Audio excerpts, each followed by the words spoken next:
Здравствуйте. Здравствуйте. Что вы знаете о правах ребенка?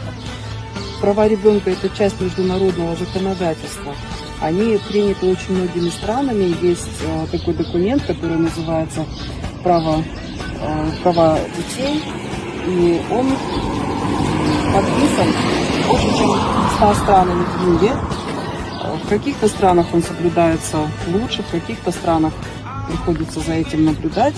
Но в целом право ребенка появляется у него, как только он рождается на свет. Как только ребенок рождается на свет, у него сразу появляется право на семью, право на жизнь, право на имя.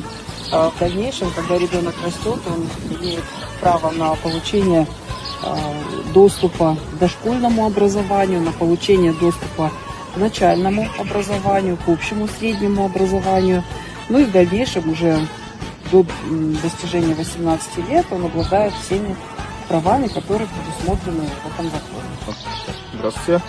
Так, насколько я знаю, права есть на свободу, на выражение мыслей, на образование. Права ребенка на имя, на гражданство, на медицинское обслуживание, на образование, на на самовыражение. Ребенок имеет право на жизнь, на охрану здоровья, на образование, на государственную помощь. На образование, на медицину, на здоровье ребенка, на защиту. Ребенок имеет право на жизнь, на семью, на имя, на образование и на медицину.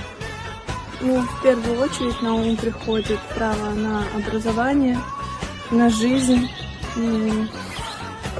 Еще, наверное, право на неприкосновенность личной и частной жизни, на получение медицинских услуг.